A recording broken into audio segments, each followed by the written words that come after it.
Pemirsa Tegar TV dimanapun Anda berada, kita lanjutkan dialog spesial kita bersama Bapak Protim Kumar Katerji, SHBBA. Beliau adalah salah seorang pengacara dan anggota Pradi yang juga membuka kantor hukum Protim Kumar dan rekan. Ya, Pak Protim, atau lebih akrabnya saya panggil Bang Protim. Boleh. Cocok ya? Boleh, cocok. Tadi kita sesi 1 sudah bicara soal profil Abang, termasuk sebagai kantor pengacara itu tadi. Banyak pengalaman yang apa, ya kan saudara. Nah, yang ini masalahnya ini ada anggapan masyarakat ini, mohon maaf ini Bang, profesi pengacara ini kadang dibilang apa istilahnya, memenangkan seperti yang Abang bilang itu tadi kan, menang di kasus PTP dengan masyarakat, Abang bisa berhasil memenangkan dengan masyarakat ya. Iya. Kadang ada anggapan pengacara ini gimana Bang? Mohon maaf kalau salah ini. Iya, memang tadi apa yang seperti yang mau tanyakan tadi saya nyambung gitu. Iya. Jadi memang banyak anggapan di masyarakat, bahwa pengacara itu orang salah aja dibela. Oh, iya kan? Betul. Iya, salah aja dibela, bener dibela, salah dibela. Gimana pengacara itu? Ya sebenarnya ini yang perlu kita luruskan. Oh iya. Profesi pengacara itu enggak seperti itu, seperti itu. Karena apa? Profesi pengacara ini kan diatur oleh undang-undang, diatur oleh KUHP. Ada sumpahnya berarti? Oh iya, sebelum jadi pengacara kita disumpah. Iya. Dan memang diatur oleh KUHP bahwa di situ dalam pasal 54, 55, 56 jelas dalam KUHP dikatakan bahwa setiap orang yang diperiksa, yang jadi terdakwa harus didampingi, wajib didampingi oleh pengacara. Begitu, terlepas dia benar atau salah. Oh, terlepas dia benar atau salah. Iya. Seorang preman sekalipun harus didampingi. Harus didampingi, wajib didampingi. Wajib. Itu perintah undang-undang. Jadi kita kan jelas, kalau preman kan pasti salah. Iya kan? Iya. Dia preman sih, mungkin dia melakukan apa, melanggar hukum. Tapi buktinya secara hukum harus dibuktikan. Harus didampingi. Jadi dia punya hak ya Bang? Punya hak. Setiap tersangka, setiap terdakwa yang menyangkut atau melanggar hukum itu harus didampingi oleh pengacara. Apalagi hukumannya di atas 5 tahun. Itu wajib. Terancam hukuman 5 tahun. Minimal 5 tahun. Baru dia wajib didampingi pengacara. Iya, artinya begini, kalau seandainya terdakwa tersebut diancam hukuman 5 tahun minimal. Ya, dia sudah harus wajib didampingi pengacara. Sesuai dengan pasal tadi yang saya bilang tadi. Apalagi kalau dia lebih, misalnya ancamannya hukuman mati, penjara seumur hidup, itu harus. Jadi kalaupun dia tidak mampu menyediakan pengacara, negara yang harus menyediakan. Oh gitu ya, negara menugaskan pengacara betul, untuk mendampingi. Betul. Seandainya umpama dia nggak mampu, kan orang nggak mampu tapi dia melakukan tindak pidana. Iya. Tapi kalau ancamannya yang saya bilang tadi harus didampingi. Apapun kasusnya, baik korupsi, baik penculikan dan sebagainya, pidana perdata. Perdata lain. Oh lain, ini pidana. Kita bicara pidana. Iya. Jadi dia harus didampingi. Jadi kalau seandainya itu orang salah dibela, itu memang saya lihat keliru, nggak benar. Ini yang perlu kita luruskan. Betul. Supaya jangan ada anggapan bahwa pengacara itu membela benar, membela salah juga. Karena ini tuntutan daripada undang-undang. Itu. Jadi kita mau tak mau harus. Iya memang. Terutama pendengar pemirsa Tegar TV harus mengerti dan betul, nggak salah. Betul. Ya, terhadap profesi pengacara itu ya Bang ya. Betul. Jadi maksudnya kalau misalnya khususnya pemirsa Tegar TV kan pada sore hari ini. Jadi kalau misalnya ada kasus khususnya apalagi terancam 5 tahun ke atas, bisa wajib didampingi oleh pengacara, baik oleh negara, baik dia misalnya nggak mampu, itu tetap wajib, negara harus menyediakan pengacara. Betul. Dan pengacara harus dengan sukarela membela, tanpa dipungut biaya. Kalau memang dia nggak mampu, ini karena diatur sama undang-undang. Bisa aja misalnya negara menunjuk Abang sebagai kantor hukum itu ya untuk menjadi pendampingi. Betul. Kalau seandainya mereka nggak mampu umpamakan, betul. Sedangkan dia diancam 5 tahun lebih, negara bisa menunjuk kantor saya umpama contohnya kan, dan saya wajib memberikan pendampingan hukum, walaupun nggak dibayar, walaupun tidak dibayar. Oke. Abang ini, abang kan tadi bicara di sesi 1 sudah hampir 30 tahun. 30 tahun. Sekitar tahun 92 ya. Betul. Abang SK saya 92. Berprofesi sebagai pengacara. Pengacara. Ya tentunya banyak hal yang abang sudah tangani, kasus-kasus hukum di Provinsi Lampung. Gimana Bang? Iya betul. Memang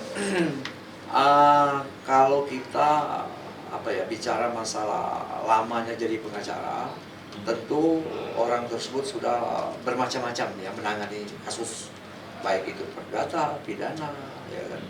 Memang saya lihat kalau di Bandar Lampung ini, memang sekarang ini sudah banyak sekali pengacara, banyak sekali pengacara. Kalau sekarang ini kan bukan pengacara namanya, apa itu? advokat. Oh iya. Jadi sekarang dengan adanya undang-undang advokat, ya kan nomor 18 tahun 2013, semua dalam pasal 1 ayat 1 semua dikatakan advokat. Jadi nggak ada istilah pengacara. Jadi advokat semua. Kalau dulu iya ada istilah pengacara, ada istilah advokat kan. Tapi sekarang enggak, advokat semua.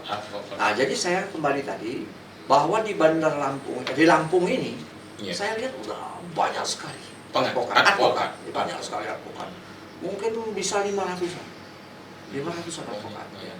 Nah, hanya saja kita nggak usah khawatir, nggak usah takut.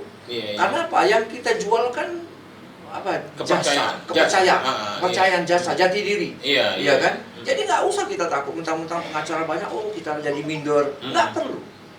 Nanti waktu yang akan menyeleksi. Waktu yang akan menyeleksi. Nggak usah jauh-jauh, saya aja angkatan saya.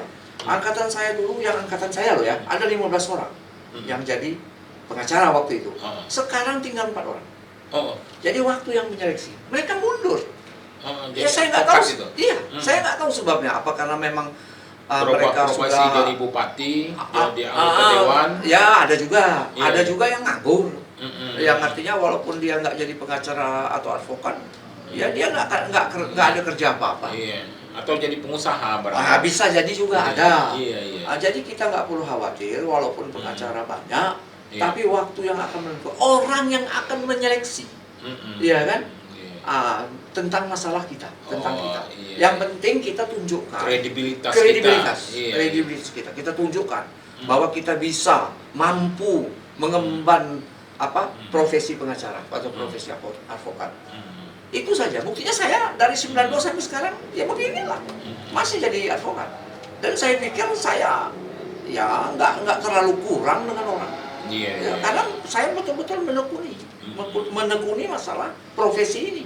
Nggak disambi. Dan mungkin ya, di dugaan saya semakin lama, semakin senior, barangkali ketajaman analisa masalah hukum itu bisa lebih baik. Bisa gitu ya. Itu betul. Kemudian semakin kita senior, semakin kita dipercaya orang. Ya, karena orang advokat ini kan maaf ngomong sama saja ya, kira-kira walaupun nggak sama ya, tapi kira-kira sama sejalan dengan profesi-profesi seperti montir. Kalau montir baru 1 tahun 2 tahun nggak dipakai orang. Orang ragu mau pakai. Apakah ini bisa mampu ya kan memperbaiki apa yang rusak gitu. Sama juga dengan advokat. Kalau baru setahun kadang-kadang orang ragu mau pakai orang-orang muda. Jadi mereka akan memilih yang senior. Jadi biasa itu. Itu karena memang begitulah dalam hal profesi ini, orang akan memakai orang yang lebih senior. Kalau kantor hukum Protim, Kumar, Katerji ini ada di mana kantornya? Nah, jadi kantornya ini kebetulan rumah saya kan di Jalan Untung Surapati. Untung Surapati, Bumi Manti 2. Bumi Manti 2. Dekat sekolah Fransiskus. Gitu. Atau SMP 8. Jadi saya ada rumah di situ. Kemudian kantor saya nggak jauh dari rumah. Nggak jauh dari rumah. Jadi maksud saya kalau pemirsa Tegar TV ada keperluan hukum, pendampingan yang seperti abang katakan, berhubungan dengan kantor hukum abang di Jalan Untung Surapati, Bumi Manti 2. Dekat SMP 8 ya. Bersamaan rumah saya juga di sana. Dulu begini, Saya kemana-mana dulu waktu masih belum ada kantor ini. Ya artinya punya kantor tapi nyewa. Betul. Kadang-kadang di Kedaton, di Koga, keliling. Tapi sekarang begitu sudah ada rumah, saya pikir enak di rumah aja. Iya. Orang nggak penting pelang kita gede atau pinggir jalan. Yang penting karena kita jadi pengacara sudah lama. Betul. Orang banyak kenal. Jadi modal telepon. Telepon sekarang modal. Jadi pelang itu nomor 2. Bahkan abang ini karena sudah senior udah sering bolak-balik di pengadilan ya? Iya. Ya. Jadi saya maaf ya, bukan saya ini kebetulan apa. Saya kemana-mana sekarang, ke Bengkulu, Jakarta, sidang. Ya, pernah juga di Bandung, gitu kan. Nangani kasus. Ya, jadi advokat itu memang apa ya, kita tinggalnya di Provinsi Lampung, tapi kita bisa juga beracara kemana-mana, tergantung apa, di mana kita membela. Oke. Bang, ini tadi abang katakan banyak advokat yang sudah ada hampir 500 di Provinsi Lampung. Iya kan? Ini kalau menurut abang khususnya yang muda-muda lah, kasih yang muda-muda, advokat yang muda, apa kelemahannya atau bagaimana menurut pandangan abang? Ya, kelemahannya bagus ini pertanyaan. Jadi begini, saya juga dulu kan pernah jadi advokat muda. Iya. Kan? Jadi saya paham. Iya. Saya paham. Ya pahamnya itu setelah sekarang. Oh, saya dulu kenapa begitu gitu kan. Memang advokat muda ini terus terang saya bilang harus banyak belajar. Dia harus banyak mengikuti atau ikut dengan advokat-advokat senior. Jadi jangan mentang-mentang jadi advokat semua bisa, belum. Jauh. Macam saya dulu begitu, saya belajar dari advokat ke advokat. Iya kan? Sudah bertahun-tahun belajar baru saya buka sendiri. Itu yang paling penting. Jangan merasa cepat bisa, cepat pintar. Ya, karena di dunia advokat itu banyak sekali yang perlu kita pelajari. Banyak sekali. Ya, dunia advokat ini sangat kompleks. Banyak masalahnya juga. Banyak masalah juga. Harus banyak belajar, harus banyak pengalaman. Betul. Ya, harus banyak juga belajar dengan advokat-advokat yang senior. Iya kan? Jangan mentang-mentang advokat kita langsung merasa bisa. Itu saya ingatkan betul. Jangan merasa terlalu cepat merasa bisa. Harus banyak belajar dulu. Nah, itu. Jadi itu ya kelemahannya yang muda. Banyak belajar. Dia merasa kadang-kadang dia mampu. Padahal begitu terjun ke pengadilan kelihatan nggak mampunya. Jam terbang. Iya, jam terbang. Betul, itu sekali lagi. Yang penting itu jam terbang.